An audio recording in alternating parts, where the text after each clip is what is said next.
Dados do IPEA, o Instituto de Pesquisa Econômica Aplicada, mostraram que o Brasil anda na contramão quando o assunto é financiamento do transporte público. Enquanto países desenvolvidos estimulam a população a deixar o carro em casa, no Brasil a realidade é outra. A qualidade do transporte público deixa a desejar e a população vai às ruas reclamar do preço da passagem. O anúncio do aumento da passagem de ônibus foi o estopim de várias manifestações no Brasil nas últimas semanas. O valor pesa no bolso. Estudo do IPEA mostra que nos últimos anos as tarifas de transporte público subiram mais que a inflação. Mas não é só o preço que incomoda o brasileiro. Também gera insatisfação a distância entre o valor pago e a qualidade do serviço prestado. O resultado? Quem pode evita circular de ônibus, metrô, trem ou barco. E segundo o IPEA, cada vez mais gente pode fugir do transporte público. O governo deu incentivo para a compra de carros e motos. As vendas mais que dobraram. E o preço da gasolina subiu menos que a inflação. Nas ruas, mais trânsito, mais poluição, mais acidentes.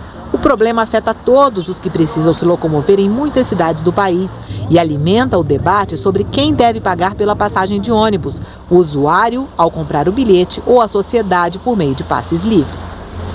E o plenário da Câmara se transforma daqui a pouco em comissão geral para discutir a política tarifária do transporte coletivo municipal de passageiros. A repórter Mariana Pschitik está no Salão Verde e conversa ao vivo com o deputado que pediu a realização da audiência pública, ou melhor, dessa comissão geral. Bom dia, Mariana. Bom dia, Cláudia. Bom dia a todos. Nós estamos aqui com o deputado Beto Albuquerque, do PSB do Rio Grande do Sul, não é, deputado?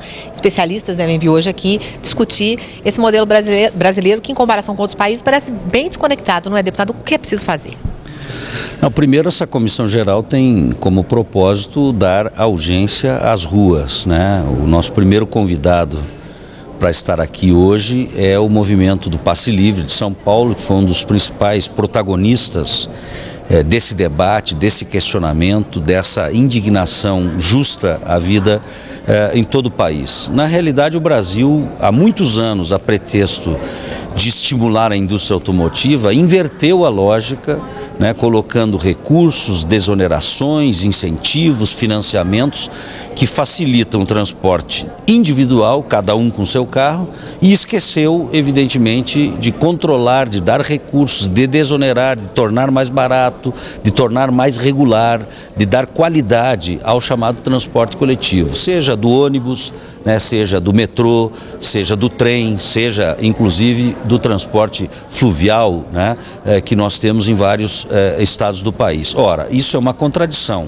né? Quando o cidadão reclama do preço, como diziam os cartazes, nós não estamos aqui só por 20 centavos. É verdade, eles estão ali porque a irregularidade de horário, a condição e o sentimento de sardinha enlatada durante 2, 3 horas para ir ao trabalho ou para voltar do trabalho para casa, como acontece nos grandes centros, é uma sensação inaceitável. Então, mais do que ser o preço menor, você precisa de regularidade, de qualidade, e para isso nós precisamos reverter completamente as tendências do nosso país.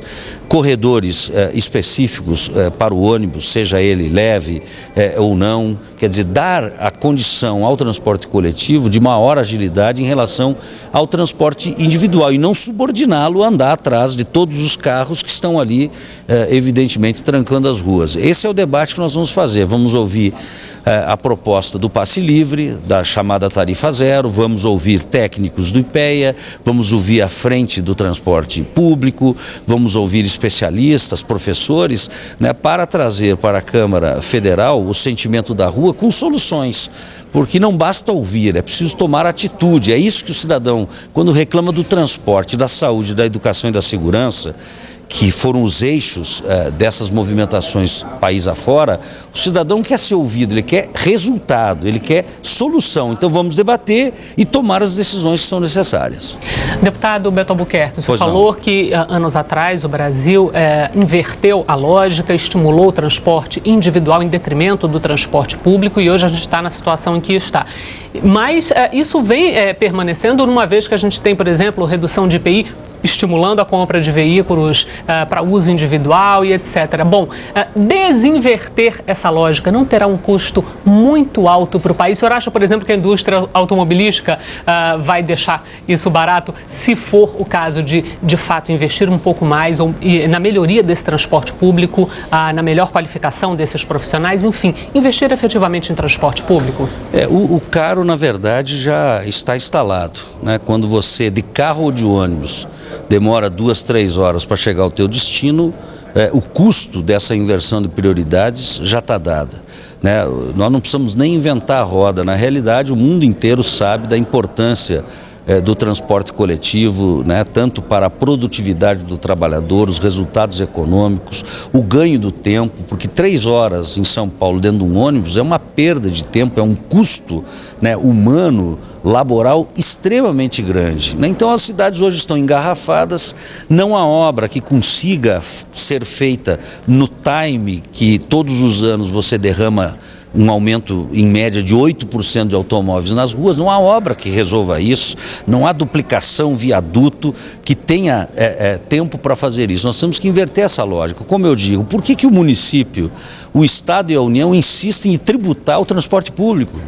Sim, o município, muitos deles cobram o teto do ISS sobre as empresas de transportes. Os estados, na maior das vezes, exceto o Ceará, que há 5 anos não cobra nada de ICMS sobre o óleo diesel. Pernambuco já tem uma taxa muito menor do que a média dos estados, apenas 8% sobre o ICMS. A maioria dos estados hoje cobra o teto, 17%, 25% de ICMS sobre o óleo diesel que é usado no transporte público, né? E a União, IPI, imposto de renda, isso, aquilo. Ora, quem é que paga essa conta toda?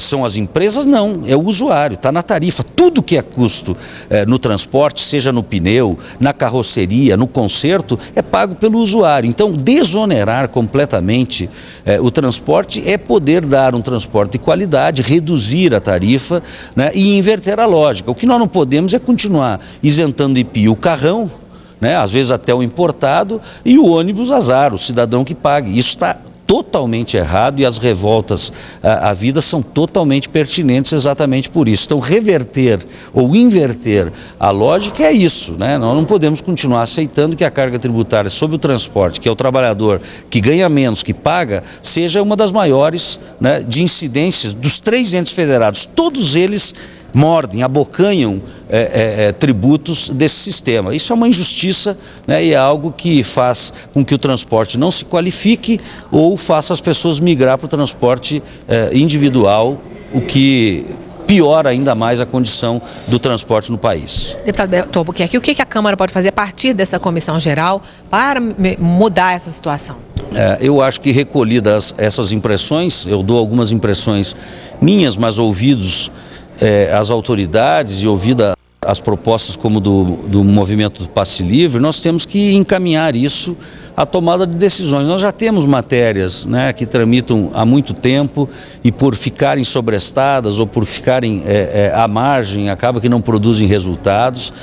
Isso é uma lógica que a Câmara tem que reavaliar também. O parlamento não pode ser analógico à sociedade digital.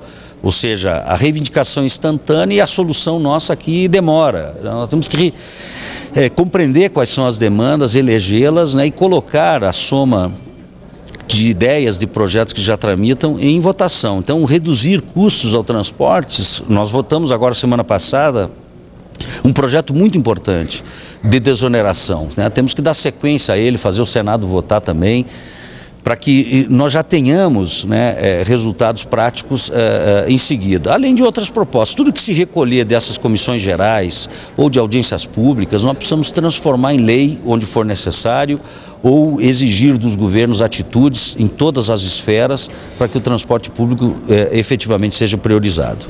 Deputado Beto Albuquerque, muito obrigado pela entrevista. Boa comissão geral. Cláudia.